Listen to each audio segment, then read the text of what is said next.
abandoning ourselves to the guidance of God, to the will of God. See, this idea, this metaphor of the journey is very important in the spiritual tradition of monasticism.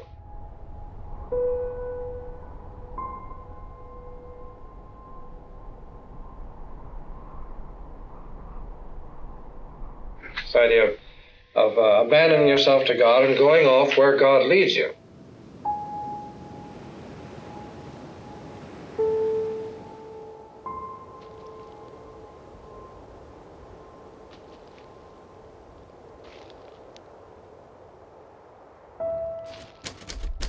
It's not just the idea of a journey just for the sake of covering ground.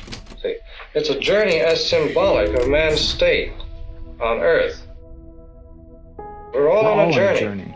See, we're all going somewhere. The geographical pilgrimage is the symbolic acting out of an inner journey. Every moment and every event of every person's life on earth plants something in their soul. But I do have a past to break with, an accumulation of inertia, waste, wrong, foolishness, rot, junk, a great need of clarification of mindfulness, or rather, of no mind, a return to genuine practice, right effort, need to push on to the great doubt, need for the spirit, hang on to the clear light.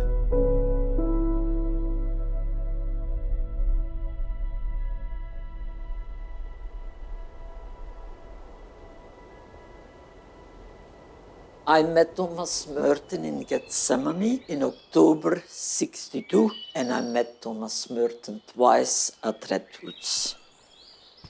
I felt him very human and very easy to relate to.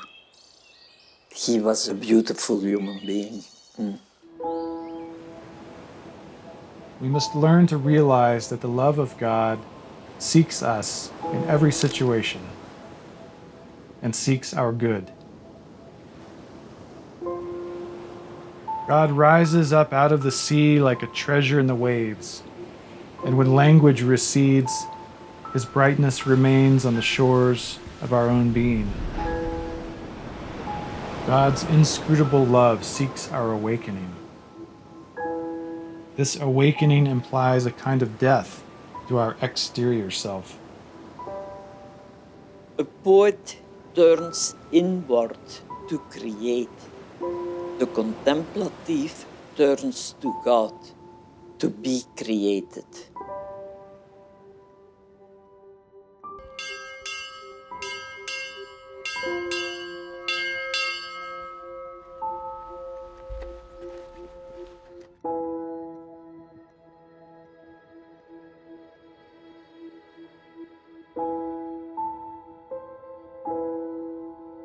Thomas Merton was important for me.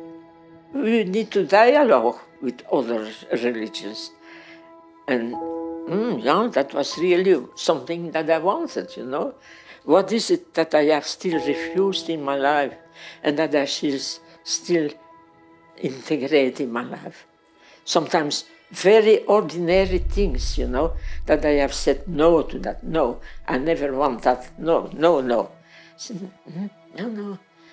To be total, whole, one, love, I need to integrate that too.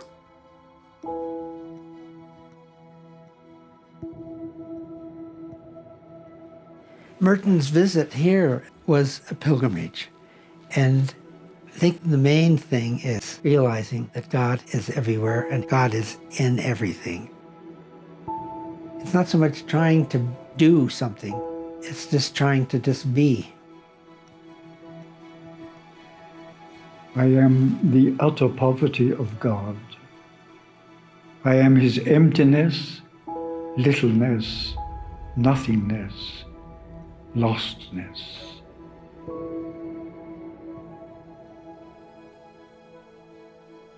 When this is understood, my life in his freedom, the self-emptying of God in me, is the fullness of grace.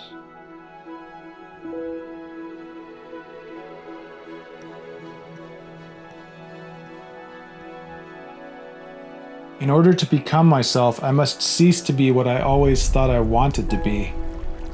And in order to find myself, I must go out of myself. And in order to live, I have to die.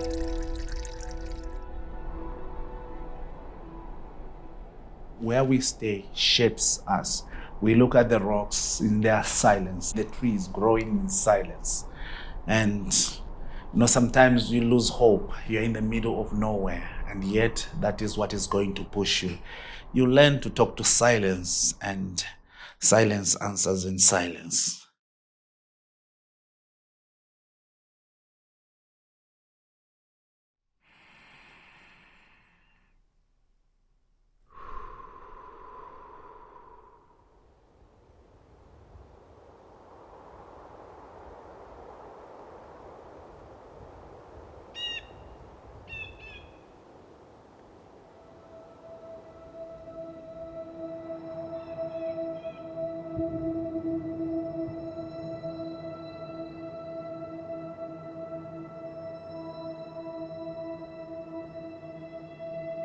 God utters me like a word containing a partial thought of himself.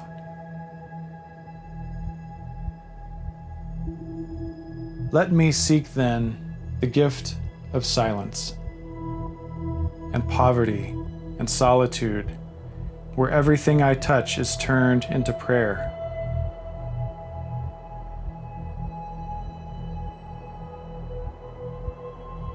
Where the sky is my prayer. The birds are my prayer. The wind in the trees is my prayer. For God is all in all.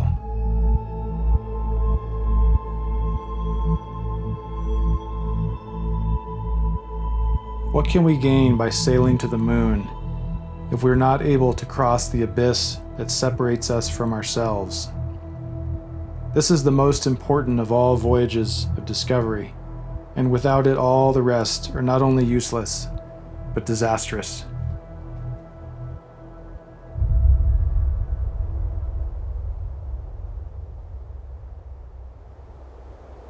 It's a journey. Even for us monks, it's not like magic, It's a journey. There are steps which we have to take. Whether a monk or another person, I think they take a journey, all of them.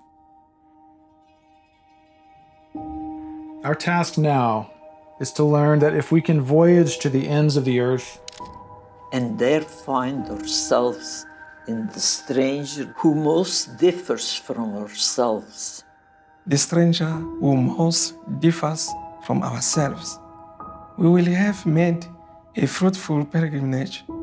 This is why pilgrimage is necessary, in some shape or other. Mere sitting at home and meditating on the divine presence is not enough for our time. We have to come to the end of a long journey and see that the stranger we meet there is no other than ourselves. The world is not a vale of tears. There is joy in it somewhere. But the joy is not for mere tourists. Our pilgrimage is more than the synthetic happy making of a vacation cruise. Our journey is from limitations and routines of the given to the creative freedom of that love which is personal choice and commitment. Love is our true destiny. We do not find the meaning of life by ourselves alone. We find it with another. Our journey to God is like that. It's not by any means leaving the insecure and coming to the secure. It's the other way around. So that is our life. Going from what we know to what we don't know. So we go off into the unknown. Why? Because He's called us. It isn't just that God is a hidden object someplace. God is a person who has called us to follow Him into the unknown.